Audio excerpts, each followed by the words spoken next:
15 दो मछलियों और एक मेढक की कथा।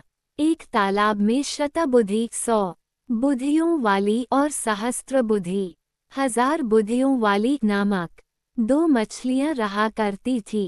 उसी तालाब में एक बुद्धि नामक मेढक भी रहता था। एक ही तालाब में रहने के कारण तीनों में अच्छी मित्रता थी। दोनों मछलियों शतबुद्धि और सहस्त्रबुद्धि को अपनी बुद्धि पर बड़ा अभिमान था और वे अपनी बुद्धि का गुणगान करने से कभी चूकती नहीं थीं। एक बुद्धि सदा चुपचाप उनकी बातें सुनता रहता।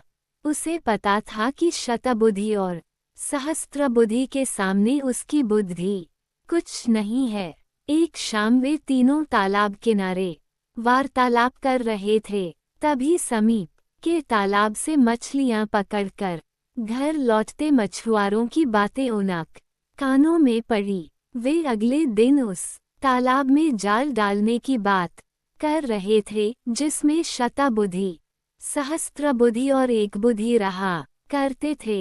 ये बात ज्ञात होते ही तीनों ने उस तालाब रहने वाली मछलियों और जीव जंतुओं की सभा बुलाए और मछुआरों की बातें उन्हें बताए।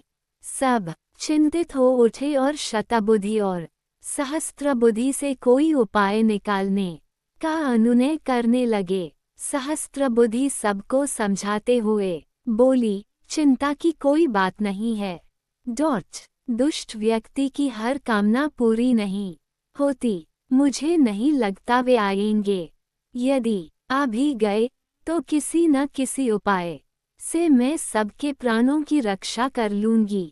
शतबुद्धि ने भी सहस्त्रबुद्धि की बात का समर्थन करते हुए कहा, डरना कायरों और बुद्धिहीनों का काम है। मछुआरों के कथन मात्र से हम अपना वर्षों का गृह स्थान छोड़कर प्रस्थान नहीं कर सकते। मेरी बुद्धि आखिर कब काम आएगी? कल यदि मछुआरे आएंगे तो उनका सामना युक्तिपूर्ण रीति से कर लेंगे। इसलिए डर और चिंता का त्याग कर दें।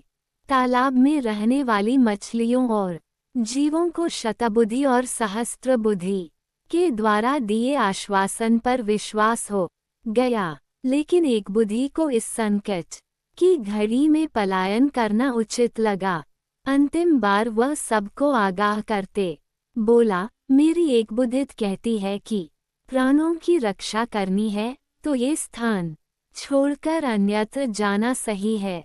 मैं तो जा रहा हूँ, आप लोगों को चलना है तो मेरे साथ चलें।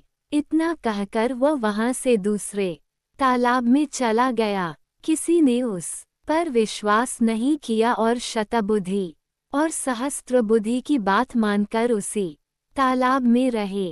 अगले दिन मछुआरे आए और तालाब में जाल डाल दिया।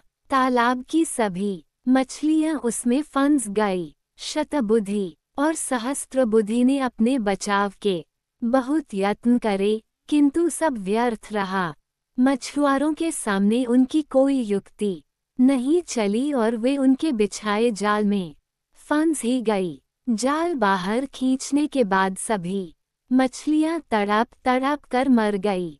मछुआरे भी जाल को अपने कंधे पर लटकाकर वापस अपने घर के लिए निकल पड़े। शतबुद्धि और सहस्त्रबुद्धि बड़ी मछलियां थीं, इसलिए मछुआरों ने उन्हें जाल से निकालकर अपने कंधे पर लटका लिया था। जब एक बुद्धि ने दूसरे तालाब से उनकी ये दुर्दशा देखी तो सोचने लगा, अच्छा हुआ कि मैं एक बुद्धि हूँ और मैंने अपनी उस एक बुद्धि का उपयोग कर अपने प्राणों की रक्षा कर ली। शतबुद्धि या सहस्त्रबुद्धि होने की अपेक्षा एक बुद्धि होना ही अधिक व्यावहारिक है।